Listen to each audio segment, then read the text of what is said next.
सीमत जुर्अतो हिम्मत का है इज़हार, सीधी बात रिवायात सहाफत का अलम बरदार, सीधी बात। नाज़रीन गिरामी, अस्सलामु अलैकुम वरहमतुल्लाहि वबरकातुह। सीधी बात के ताज़ा तरीन प्राइम टाइम में आप लोगों का इस्तकबाल है। नाज़रीन गिरामी, मैं अंसार अज़ीज़ नदवी इस वक्त आप लोगों के सामने कुछ अहम तरीन ख़बरें, कुछ वायरल वीडियोस और कुछ तनक़ीदी तज़्ज़िये लेकर के हाज़िर हुआ। नाज़रीन गिरामी, कर्नाटक के मुख्तलिफ़ इलाक़ों से बहुत सारे अहम तरीन वीडियोस आई हैं। कहीं ईसाइयों पर हमले किए जा रहे हैं बजरंगियों की जानिब से, तो कहीं से ख़बर आ रही है कि बुर्क़े का मजाक उड़ाने के लिए एक प्रोग्राम में बुर्क़े का इंतख़ाब करके एक स्टेज ड्रामा किया गया और दलितों को एक टेंपल में एंट्री ना देने की वजह से सूरत हाल बनी, तो पुलिस पूरी तरह सिक्योरिटी बुला ली गई। जमीयत उलमा हिंद के दूसरे मजलिस आमिला के दिन मौलाना अरशद मदनी ने क्या इशारा दिया, क्या कुछ बातें हुई। मौलाना महमूद मदनी ने क्यों कहा कि जिनको हमारा मज़हब बर्दाश्त नहीं वो मुल्क छोड़कर चले जाएं, हम यहीं रहेंगे। वहीं पर आदिवासियों की सिलसिले में नया शूशा छोड़ दिया है, जिसकी वजह से आर्यंस के औलाद को मिर्ची लगी है। असदुद्दीन ओवैसी का ये बयान और भी बहुत सारी चीज़ें नाज़रीन गिरामी ये तफसीलात के साथ आप लोगों के सामने रखूँ, उससे पहले आप लोगों से दरख्वास्त है कि जिन अहबाब ने हमारे चैनल को सब्सक्राइब नहीं किया कर लें। हमारे इन वीडियोस को दोस्तों तक पहुंचाने में हमारी मदद करें, लिंक को शेयर करें। इदारे की मजबूती नाज़रीन गिरामी आप लोगों की मजबूती है और आप जानते हैं कि आपको करना क्या है, उसके लिए सारी तफसीलात नीचे दी जा रही हैं। नाज़रीन गिरामी, सबसे पहले बुर्क़े का मजाक उड़ाया गया कोडगु में, कर्नाटक का एक ज़िला आता है और आजकल बड़ा हसास इलाका माना जा रहा है। ये इलाका मंगलूर के बाद कर्नाटक के साहिली पट्टी में, जी हाँ, यहाँ पर एक कोडगु में एक इलाका आता है। उस इलाके में वेस्ट कोलाकरी ग्राम अभिवृद्धि संघा के नाम से एक तंजीम है और उसका डायमंड जुबली का एक प्रोग्राम हो रहा था और ये जो चलता है वो काटोलीरी कोट्टप्पा नामी शख्स की सदारत में, यानी इस तंजीम का वो सदर है। 29 मई को एक प्रोग्राम मुनक़िद किया गया था और उसमें बीजेपी के एमएलए केजी बोपैया और बीजेपी और कांग्रेस के एमएलसी वगैरह भी इसमें शरीक हुए थे इस प्रोग्राम में। उसी प्रोग्राम में ये वीडियो सामने आए हैं जिसमें स्टेज ड्रामा करने वालों ने नाच गाने के लिए बुर्क़े का इस्तेमाल करते हुए बुर्क़े का मजाक उड़ाने की कोशिश की, निक़ाब और हिजाब की मजाक उड़ाने की कोशिश की है।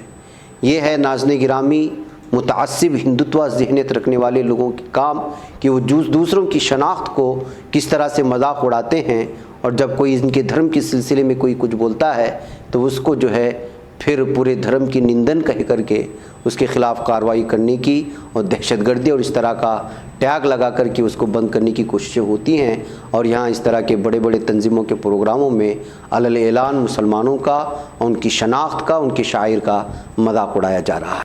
नाज़रीन गिरामी, आइए मैं अब आपको ले चलूँ बजरंग दल की एक और गुंडागर्दी की कहानी सुनाऊँ, जहाँ पर चिकमंगलूर के एक इलाके में एक क्रिश्चियन यानी ईसाइयों का एक प्रेयर मीट चल रहा था। हर इतवार को तो ये उन लोग मुनाकिद करते हैं ईसाई धर्म से ताल्लुक़ रखने वाले लोग, लेकिन बजरंगियों को ये हज़म नहीं होता, जब चाहें जहाँ चाहें घुस जाते हैं और गुंडागर्दी करना शुरू कर देते हैं। यहाँ पर भी इन लोगों ने ज़बरदस्ती घुसे जहाँ पर ये मीटिंग हो रही थी और वहाँ पर जो उन पर इल्ज़ाम लगाया कि वो ज़बरदस्ती तब्दील मज़हब की कोशिश कर रहे हैं, दीगर मज़हब से ताल्लुक़ रखने वाले लोगों की। और हंगामा मचाने के बाद जो है ये एक प्राइवेट होटल में ये मीटिंग रखी गई थी, इस बात का इल्ज़ाम लगाया गया है। हंगामा आराई के बाद इस मीटिंग को मुलतवी कर दिया गया, लेकिन जो है अभी तक किसी भी तरह से काउंटर कंप्लेंट नहीं दर्ज किया गया है। लेकिन पुलिस को इन्फॉर्म करने के बाद पुलिस यहाँ पहुँच कर के मुताल्लिक़ा लोगों को तहक़ीक़ के लिए ले जाने की बात सामने आ रही है। तो नाज़रीन गिरामी, आजकल बजरंगियों की ये गुंडागर्दी किस तरह आम होती जा रही है, इसका आप साफ़ और वाज़ेह तौर पर अंदाज़ा लगा सकते हैं। ऐसे ही नाज़रीन गिरामी, कर्नाटका के यादगीर ज़िले से एक और वीडियो आई, बल्कि दोनों वीडियो देख लीजिएगा। यहाँ पर अमली हाल नामी एक विलेज आता है जो सुरापुर नामी ताल्लुक़े के मातहत में आता है। यहाँ पर एक अंजनेया टेम्पल है, मंदिर है। इसमें जो है दलित के लोग पूजा पाठ करना चाहते थे और पूजा पाठ के लिए आना चाहते थे, लेकिन अपर कास्ट के लोगों ने उनके आने पर उन पर हमले करने की धमकी दे दी। इसके चलते जो है मीटिंग ने दोनों के दरमियान में एक पीस मीटिंग का इनेकाद भी किया था, लेकिन इसके बावजूद मुतासिब हिंदुत्व जहनीत रखने वाले और अपने आप को अपर कास्ट मानने वाले, जिनकी हकीकत में जहनीत बड़ी गलासत भरी होती है, उन्होंने जो है धमकी देने के बाद पुलिस को मजबूरन पूरे के पूरे मंदिर के आसपास में सिक्योरिटी फोर्सेस और पुलिस को बढ़ा दिया जाना पड़ा और एक्स्ट्रा पुलिस की नफरी को लाना पड़ा, तब जाकर के दलितों को अंदर पूजा पाठ के लिए भेजा गया ताकि उन पर किसी भी तरह के हमले ना हों। तो नाज़रीन गिरामी, ये इस तरह की चीज़ें हैं जो इस वक्त लगातार सामने आ रही हैं कर्नाटक के मुख्तलिफ़ इलाकों में। चलते चलते नाज़रीन गिरामी, मैं आपको वो ख़बर भी सुना दूँ कि जिसमें आपको मालूम होना चाहिए कि टोपी पहनने की वजह से एक स्कूल के प्रिंसिपल और वहाँ पर मौजूद एक पुलिस अफसर या सब इंस्पेक्टर ने हमला कर दिया था। ये जो मामला पेश आया था, ये 18 फरवरी को यहाँ तेरा दाड़ के सरकारी प्राइमरी पहले दर्जे का जो कॉलेज है, वहाँ पर एक तालिब इल्म मजहबी टोपी पहन करके आया था। तो उसी वक्त प्रिंसिपल ने न सिर्फ उस पर हमला किया बल्कि उसकी ज़ात को लेकर के उस पर पूरी तरह से गालियां देने की कोशिश की और इसमें सब इंस्पेक्टर ने भी पूरी तरह से उसका साथ दिया था प्रिंसिपल का। इसी के चलते नवीद नामी वो तालिब इल्म और उसके वालिद ने यहाँ के अदालत में इस सिलसिले में शिकायत दर्ज करवाई थी कि किस तरह उनको मजहबी गालियां दी गई और उस पर हमला किया गया और पुलिस ने प्रिंसिपल का पूरा साथ दिया। तो अब जाकर के यहाँ की अदालत ने हुक्म दिया है कि इंस्पेक्टर समेत और प्रिंसिपल समेत 5 अफराद के ख़िलाफ़ बाकायदा मुकदमा दर्ज किया जाए, जिसकी वजह से ये खबर इस वक्त सुर्खियों में आ गई। जबकि नाज़रीन गिरामी, इससे पहले प्रिंसिपल और पुलिस ने भी नवीद और उसके वालिद पर काउंटर मुकदमा दर्ज किया था और केस दर्ज किया था कि उन्होंने प्रिंसिपल पर हमला करने की कोशिश की थी। बहकैफ अदालत के फरमान के बाद जो है सब इंस्पेक्टर, प्रिंसिपल और 5 अफराद के ख़िलाफ़ मामला दर्ज कर लिया गया है। अब देखना यह है कि किस तरह के इल्ज़ामात इन लोगों पर साबित होते हैं।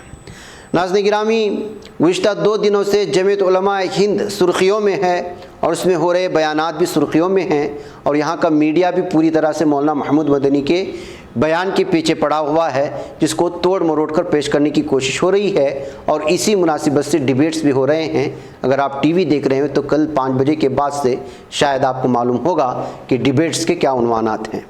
आज उसका दूसरा दिन था और इख्तितामी इजलास भी था। इसमें जमीयत उलमा हिंद मौलाना अरशद मदनी साहब ने भी जो है शिरकत की। तो इसके चलते ये साफ़ और वाज़ेह तौर पर बात सामने आ गई, बल्कि ख़ुद मौलाना अरशद मदनी साहब ने भी इस बात का इशारा दिया है कि अनकरीब जमीयत उलमा के दोनों धड़े मिल सकते हैं और इत्तेहाद हो सकता है। अल्लाह करे ऐसा हो।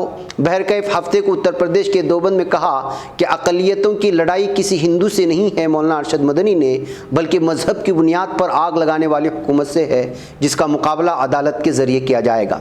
मौलाना मदनी ने कहा कि मुल्क का मुसलमान बाहर से नहीं आया बल्कि हमेशा से यहीं का बाशिंदा है और इसका सबूत उसका रंग, रूप, ज़बान, बोलचाल और लिबास है जो अक्सरियती समाज से अलग नहीं है।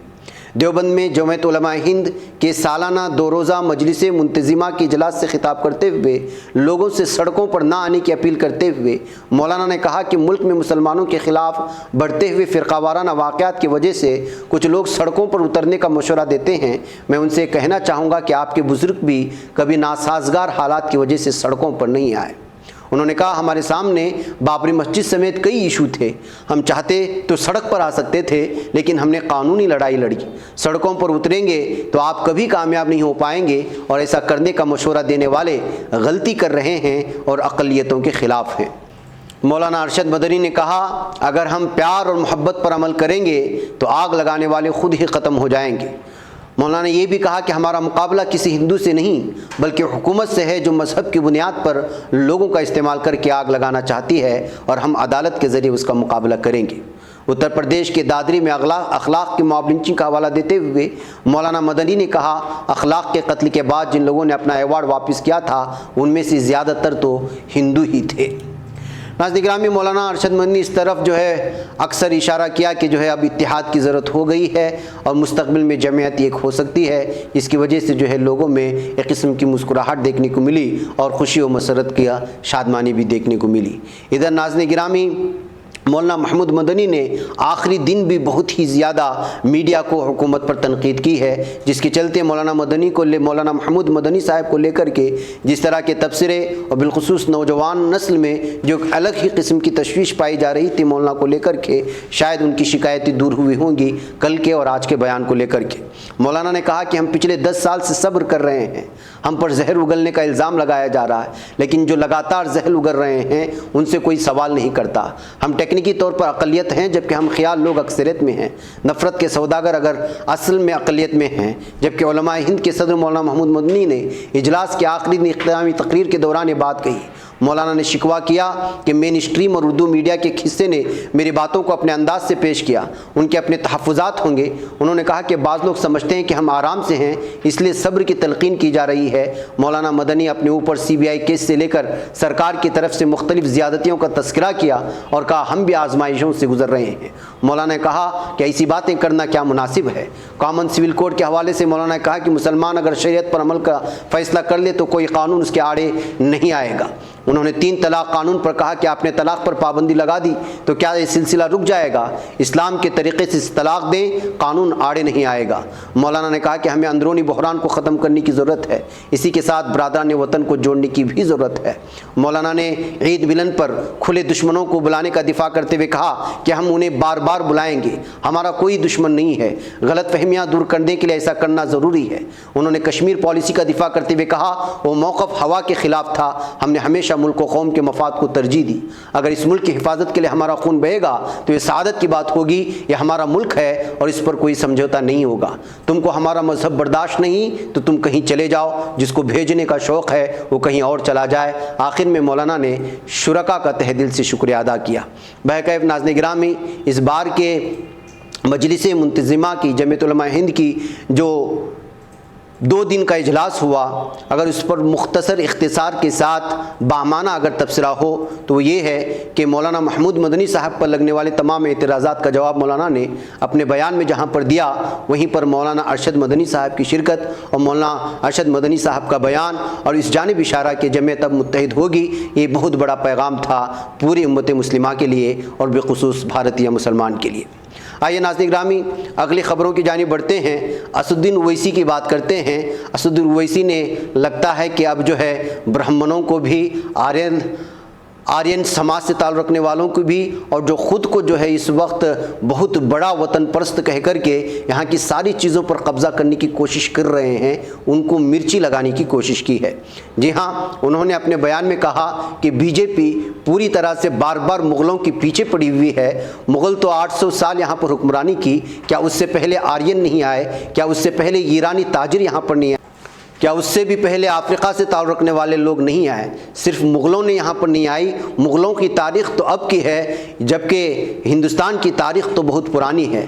असल में यहाँ जो भी आया सब लोगों ने कब्ज़ा किया, सब लोग इस पर जो है मुसल्लत होना चाहते थे, वो चाहे आर्यन समाज हो चाहे कोई भी हो। अगर हकीकत में देखा जाए तो इस मुल्क के असल में जो हकदार हैं वो मूल निवासी हैं, आदिवासी हैं। आप किस किस की बात करोगे? ये मुल्क जो है अगर देखा जाए तो वो आदिवासियों का है, इस पर दूसरा कोई अपना हक नहीं जता सकता। ये कहते हुए उन्होंने आर्यन और आर्यन के नस्ल से ताल्लुक़ रखने वालों को खुल्लम खुल्ला जो इस वक्त चैलेंज कर दिया है, जिसकी वजह से मीडिया एक बार फिर असदुद्दीन ओवैसी के इस बयान को लेकर के उसको तोड़ मरोड़ करके अलग अलग अंदाज में पेश करने की कोशिश कर रही है, जबकि हकीकत यह है और भारत की तारीख़ ही बयां करती है कि यहाँ पर जो है असल में जो वासी थे भारत के, जो हजार साल से हैं, वो आदिवासी थे, मूल निवासी थे। उसके बाद मुख्तलिफ कौमें यहाँ पर आईं और यहाँ पर हुकूमत करना चाहा और फिर भारत की तारीख़ में ही बढ़ती गई। उन्हीं तमाम तरह से जो है नस्लों में एक नस्ल थी मुग़लों की, और सिर्फ मुग़लों के पीछे पड़े हुए हैं, उससे पहले की तारीख़ बयान नहीं कर रहे हैं। ये कहते हुए जो है एक बार फिर भारत की बहुत पुरानी तारीख़ को उठा करके असदुद्दीन ओवैसी ने मीडिया के दामन में फेंक दिया है। अब देखना यह है कि इस पर किस तरह की खोज होती है और इस पर जो है किस तरह की हकीकत बयानी होती है, जबकि ये मौजू को गुज़श्ता कई सालों से दलित के तमाम समाज और बिलखुसूस वामन मिश्राम जो है इस बात को बार बार कह रहे थे, लेकिन उनको मेन स्ट्रीम मीडिया में इस मौजू पर गुफ्तगू करने का मौका नहीं दिया जाता था। लेकिन असदुद्दीन ओवैसी ने जैसे इस मौजू को छेड़ा है तो अब जो है मीडिया ने इसको उचक लिया है। आइए नाज़रीन गिरामी आगे बढ़ते हैं और बात करते हैं कि ज़िंदगी कितनी कठिनाइयों से गुजारना पड़ता है, और कभी कभी ऐसे वारिदात और वाक़यात और सानिहात हमारे सामने आते हैं कि ज़िंदगी की ख़तरनाक तस्वीर हम लोगों के सामने निकल कर के सामने आती है। ये जो तस्वीर इस वक्त आप देख रहे हैं, ये तो एक ऐसी ही नज़रियाती तस्वीर है, लेकिन हकीकत ये है कि राजस्थान के एक ख़ानदान में 3 लड़कियां ब्याही गई थी, और तीनों लड़कियां बैक वक्त जिसमें 2 हामिला थी, और उनके अपने 2 बच्चों के साथ एक ही साथ 5 अफराद जो है वो कुएं में कूद करके ख़ुदकुशी कर ली है। और वजह उसकी सिर्फ़ और सिर्फ सास थी। एक ही ख़ानदान में 3 भाइयों के साथ 3 बहनों की शादी, और उसमें से 2 लड़कियां हामिला और फिर एक बड़ी बहन की 2 बच्चे, तमाम मिलकर के अगर सिर्फ़ और सिर्फ जहेज़ की वजह से ख़ुदकुशी करके मर जाते हैं तो अंदाज़ा लगाएं कि उन वालिदैन का क्या हाल हुआ होगा जिन्होंने एक साथ अपने नवासे और नवासियों को भी खोया, और जो है 2 हामिला बेटियों के साथ एक बेटी को भी खो दिया। ये जयपुर से आ रही ये ख़बर है जिसमें मरने वालों की शनाख्त, ख़ुदकुशी करने वालों की शनाख्त कलू मीना जिसकी उम्र 25, ममता जिसकी उम्र 23 और मुत्तू कमलेश जिसकी उम्र 20 बताई गई है। उनका 4 साल का लड़का और 27 दिन का एक छोटा सा बच्चा था, जबकि इसमें से 2 औरतें जो है हामिला थी। इस खबर के सामने आने के बाद जयपुर ज़िले के चपिया नामी देहात में जो है इस वक्त सोगवार बना हुआ है। बताया जा रहा है कि सास की जानिब से बार बार इनको जहेज़ लाने और मुख्तलिफ़ किस्म के मुतालबात रखे जाते थे, और उनके लिए मारा जाता था, हरासा किया जाता था, जिस्मानी तकलीफ़ दी जाती थी। 5 दिन पहले अचानक ये सब के सब गायब हो गए थे। वालिदैन ने जो है मामला दर्ज किया गुमशुदगी का, तो 5 दिन के बाद करीब के कुएं में 5 की लाशें दरियाफ़्त हुई हैं। ख़बर देखते ही और एक ही ख़ानदान में टूटने वाले इस गम ने जो है बहुत बड़ी सुर्खियाँ बनाई हैं। नाज़रीन गिरामी, आइए मैं आपको ले चलूं कि किस तरह से जो है इस वक्त मुल्क में मानसून की एंट्री हो चुकी है, और केरला में वक्त से 3 दिन पहले ही दस्तक दी है मानसून ने, और IMD ने इस बात की अपडेट दी है। बताया जा रहा है कि मानसून की 3 दिन पहले एंट्री कर्नाटक और दीगर इस वक्त जो मुतल्लिक़ा इलाके हैं उनके लिए जो है बहुत ही ज़्यादा मानसून और मूसलाधार बारिश का सामना हो सकता है। इस मरतबा 29 मई को ही दस्तक दे दी। इस तरह ये अपने आम तारीख से 3 दिन पहले केरला पहुंच गया। IMD ने 15 दिन पहले बंगाल की खलीज में आए तूफ़ान आसानी की बुनियाद पर पेशनगोई की थी कि इस बार जुनूब मगरबी मानसून 27 मई तक केरला के साहिल से टकरा सकता है, लेकिन इसकी आमद में 2 दिन की ताख़ीर हुई। फिर भी आमतौर पर होने वाले मानसून की एंट्री से 3 दिन पहले आ गया है। बहरकैफ नाज़रीन गिरामी, मैं आपको एक और ख़बर की जानिब ले जाना चाहता हूँ। अगर कोई 1 करोड़ 30 लाख की कार नदी में फेंक दे और वो भी डिप्रेशन की वजह से, तो आपको कैसा लगेगा? लेकिन ये मामला पेश आया है कर्नाटक के श्रीरंगपट्टनम में, और लोग उस वक्त हैरान हो गए जब उन्होंने नदी में एक लाल रंग की BMW कार को बहते हुए देखा। कार को नदी में बहते हुए देखकर पहले तो लोगों ने उसको एक हादिसा माना और फ़ौरन पुलिस को खबर दी। यही नहीं, मकामी लोगों ने नदी में डुबकी लगाने वाले इमदादी एहलकारों को भी ये देखने के लिए मोहतात कर दिया कि कहीं कोई अंदर फंसा तो नहीं है। बचाव एहलकारों ने जब इस बात की तस्दीक कर दी कि कार के अंदर कोई है नहीं, तब जाकर लोगों ने राहत की सांस ली। उसके बाद पुलिस ने पानी में डूबी हुई कार को बाहर निकाला। उसके बाद पता चला कि ये BMW X6 थी, जो लेटेस्ट मॉडल थी। इसकी हिंदुस्तानी बाज़ार में कीमत 1 करोड़ 30 लाख रुपए बताई जा रही है। हालांकि जब कार की नदी में डूबने की वजह सामने आई तो वो काफ़ी चौंकाने वाली थी। पुलिस ने कार को बाहर निकालने के बाद जब जांच की तो ट्रांसपोर्ट महकमे से मिली जानकारी से पता चला है कि बेंगलुरु के महालक्ष्मी लेआउट में रहने वाले एक शख्स की थी। बाद में उस शख्स को पूछगछ के लिए बुलाया गया, लेकिन अफसरान को कोई सही जवाब नहीं मिला। हालांकि शख्स के फैमिली के मेम्बरान ने बताया कि वो अपनी मां की मौत के बाद से डिप्रेशन में था, जिसकी वजह से उसने अपनी BMW SUV को पानी में बहाने का फैसला कर लिया है। आप अंदाज़ा लगाएं कि एक वालिदा के इंतकाल के बाद एक इंसान डिप्रेशन में आ जाता है और उसकी वजह से इतना बड़ा उसने कारनामा अंजाम दिया, तो ये ख़बर अचानक जो है इस वक्त सुर्खियों में आ गई। बहरकैफ नाज़रीन गिरामी, ये ख़बर चूँकि इतनी महंगी कार को अचानक पानी में फेंक करके ड्राइवर का गायब हो जाना और एक हादसे की शक्ल में सामने आने के बाद उसको कोई और ही एंगल निकलना, ये सुर्खी बन जाती है अखबारात में। नाज़रीन, चलते चलते ज़ालिम यहूदी इसराइली दहशतगर्द किस तरह क़ुव्वतुस्सक़रा के सहन में और मस्जिद अल-अक़सा में हंगामा मचा रहे हैं, गाने बजाने के साथ मस्जिद की बेहुरमती कर रहे हैं, उसका ये मंज़र आप देख सकते हैं। इस वक्त जो है यहूदी दुनिया के सबसे बड़े आलमी दहशतगर्द बन चुके हैं। दूसरों के मसाजिद दूसरों के इलाक़ों पर कब्ज़ा करना, दूसरों के घरों पर कब्ज़ा करना, उनका पूरा सपोर्ट करती है यहाँ की जालिम यहूदी फ़ौज, और किस तरह से रमज़ान के महीने में कत्लेआम मचाया गया और फ़िलिस्तीनी भाइयों को मारा गया, सारी चीज़ें आपके सामने है। वक्तन फ़वक्तन क़ुव्वतुस सकरा के पास आना, मस्जिद अक़सा के दालान में आकर के हंगामा मचाना, गाने बजाना, उसकी बेहुरमती करना, ये अब यहूदी दहशतगर्दों की एक आदत सी बन गई है। ये वही मंज़र है जो ताज़ा वीडियो इस वक्त हम लोगों के सामने आई। मुझे यहाँ पर इजाज़त दें। अस्सलामु अलैकुम वरहमतुल्लाहि वबरकातुहू। नहीं बच पाता है कोई सहाफ़ी की निगाहों से, मिलाता है ये लोगों को मोहब्बत की पनाहों से। करम और दर्द मंदी का है एक संसार, सीधी बात। अज़ीमत जुर्अतो हिम्मत का है इज़हार, सीधी बात। अज़ीमत जुर्अतो हिम्मत का है इज़हार, सीधी बात। ये चैनल हक निगर बन कर कुचल देता है फितनों को।